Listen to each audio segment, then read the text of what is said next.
Hello friends, welcome to my channel all is well Raji. நான் உங்கள் தோழி ராஜி. இன்றைக்கி இட்லியே சிறந்ததுன்னு தெரியும். அதுவும் சிறுதானிய இட்லி முழுக்க வரகரிசி வச்சு பண்ணியிருக்கோம்.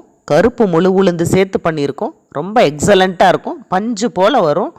இது எல்லாருக்குமே ஏற்ற ஒரு உணவாக இருக்கும். வரகரிசி அதிக அளவில் நார்ச்சத்து கொண்டது. நம்ம கருப்பு முழு உளுந்துலேயும் அதிக அளவு நார்ச்சத்து இருக்குது. ஆக மொத்தத்தில் இந்த மூட்டு வலி, முழங்கால் வலியெல்லாம் துரத்தக்கூடியது இந்த வரகரிசியும் கருப்பு முழு உளுந்து காம்பினேஷனும். அது மட்டுமல்ல, சர்க்கரை நோயாளிகளுக்கும் இது ஒரு மிகச்சிறந்த உணவாக இருக்கும். ரொம்ப எனர்ஜியே இல்லாதவங்களுக்கு இந்த மாதிரி இட்லி செஞ்சு சாப்பிடும்போது நீண்ட நேரம் பசியை தாங்கக்கூடியதாக இருக்கும். ஆக மொத்தத்தில் இந்த ரெசிபி ஒரு ஹெல்த்தி பிரேக்ஃபாஸ்ட்டாகவும் இருக்கும், டின்னராகவும் இருக்கும். வீட்டில் உள்ள எல்லாருக்கும் ஒரு ஏற்ற உணவாக கூட இருக்கும். சிறு குழந்தைகள் முதல் வயதானவர்கள் வரை சாப்பிட அனைவருக்கும் ஏற்ற இந்த ரெசிபி எப்படி செய்யலான்னு பார்க்கலாம். அதற்கு முன்னாடி என்னுடைய சேனலை இப்போ தான் ஃபஸ்ட் டைம் பார்க்குறீங்கன்னா ஒரு முறை ஃபுல்லாக விசிட் பண்ணி பாருங்கள். பிடிச்சிருந்தால் சப்ஸ்கிரைப் பண்ணிக்கோங்க. கூடவே ஆல் அப்படிங்கிற பட்டனை ப்ரெஸ் பண்ண மறந்துடாதீங்க. அப்படின்னா தான் நான் வீடியோஸ் போடும்போது நோட்டிஃபிகேஷன் சேரும்.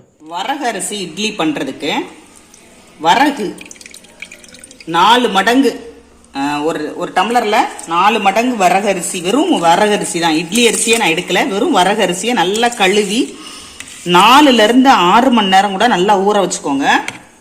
அதுக்கப்புறமா ஒரே ஒரு டம்ளர் கருப்பு முழு உளுந்து. நீங்கள் சாதாரண வெள்ளை உளுந்தை பயன்படுத்துறதை விட கருப்பு முழு உளுந்து ரொம்ப நல்லது.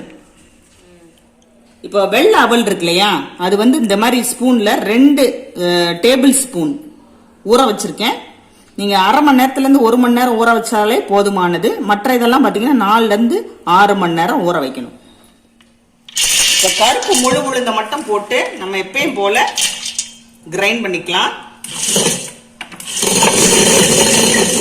தண்ணியை வடித்து வெறும் உளுந்தை மட்டும் போடுங்க, தண்ணியோட போட்டுறாதீங்க. அப்பப்போ தண்ணி தெளித்து நீங்கள் நல்லா பந்து மாதிரி ஆட்டிக்கோங்க.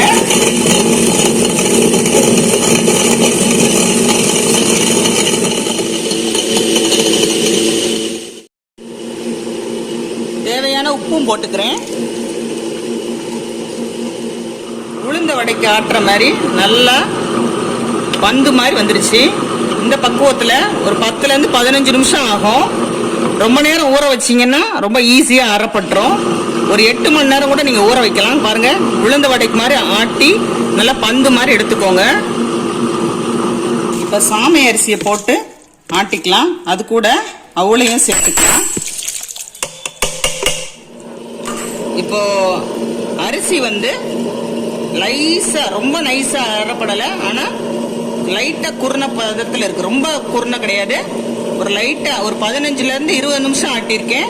இப்போ நம்ம தோண்டி எடுத்துக்கலாம்.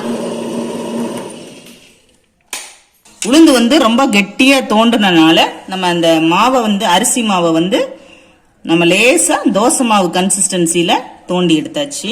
இப்போ நல்லா மாவை நல்லா கையாலே கலந்து விட்டுக்கலாம். பாருங்க, நல்லா இட்லி மாவு பக்குவத்தில் இருக்கா.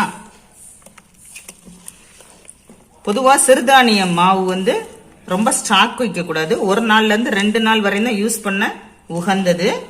இதெல்லாம் அன்னைக்கு செஞ்சு சாப்பிடுங்க. இல்லைன்னா ஃப்ரிட்ஜில் 1 நாள் இல்லைன்னா 2 நாள் தான் ஸ்டாக் வச்சுக்கலாம். இப்போ 8லேருந்து 12 மணி நேரம் புளிக்கலாம். புளிச்சதுக்கு அப்புறமா நம்ம ஊற்றிக்கிடுவோம். மாவு நல்லா பொங்கிருச்சு. இப்போ நம்ம இட்லி தட்டில் ஊற்றி வேக வச்சு எடுத்துக்கலாம்.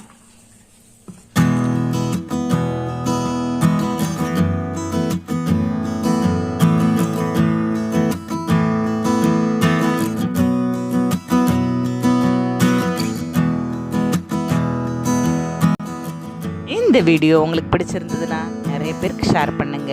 உணவே மருந்து, மருந்தே உணவு. வாழ்க வளமுடன்.